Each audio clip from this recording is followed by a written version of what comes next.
Jacinta Price would never be caught dead on camera doing anything as cringeful as that, but she's got plenty to say about big issues in Australia. Senator, lovely to see you again, mate. How's Alice tonight? Oh, look, Alice is all right tonight. I don't know how I feel, though, after seeing the Prime Minister with that. What I don't even think I'd call it poetry. I'm feeling a little bit disturbed right now, Paul. All right. Well, let's get back to safer ground here, which is yourself and Peter Dutton have made some pretty major announcements in and around safety in the Territory and specifically in and around Palmerston. What do you hope to bring, should yourself and Peter Dutton be part of that government, potentially as soon as a couple of months away?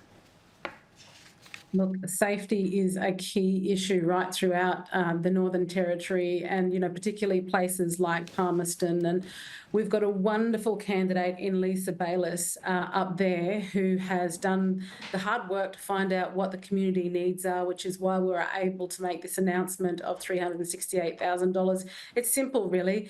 It's about ensuring that the streets are properly lit in parts that are, particularly worrying for the community. But Lisa Bayliss has got many years as a police officer under her belt, as well as heading up the Police Association in the Northern Territory. She's an incredible candidate, as is Lisa Siebert, who has an extensive former career in the AFP. It's remarkable, I think, that we've got such wonderful candidates, 2 women, 2 Lisas, one Indigenous, one non-Indigenous, but a reflection of the Northern Territory running for the CLP. But look, we are all about ensuring our streets are going to be safe right throughout the Northern Territory. And Leah Finocchiaro has already started a wonderful job at changing bail laws and getting offenders off the street with outstanding warrants. So we'll continue down that path and work hand in glove with the Territory government to ensure that our homes can be much safer than what they have been.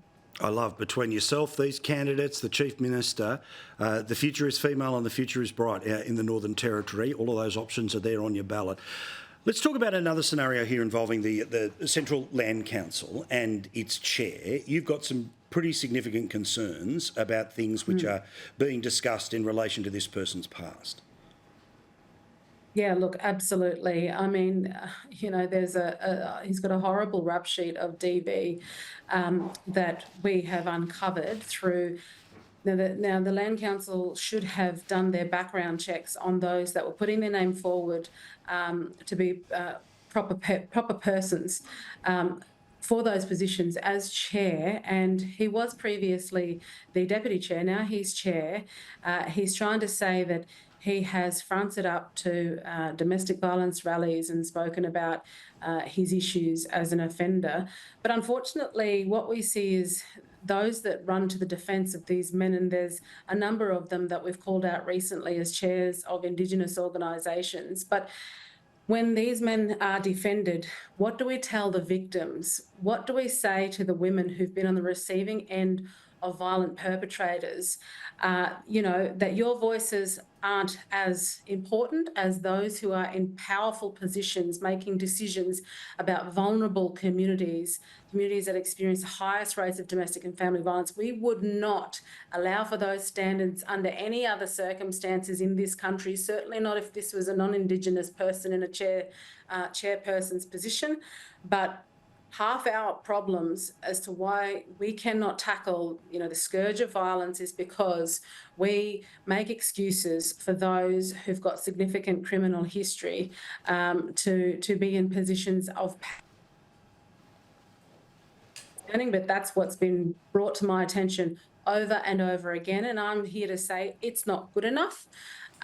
If not, let a woman take that position. Like, we talk about smashing the patriarchy when it comes to the Western side of doing things, but no one encourages that in terms of looking at Indigenous circumstances, women living under customary law and those sorts of things. When do we, as Aboriginal women, get to smash the patriarchy? When do we get to have our feminist movement?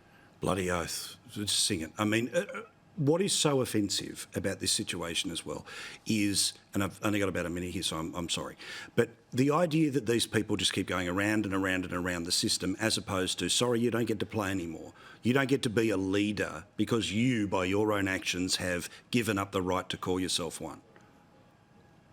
Exactly right. Exactly right. I mean, when you have committed such heinous crimes, the expectation shouldn't be, oh, this is going to be a great career move. I can now step up in the world because I've stopped doing what I did in the past. No, no, no.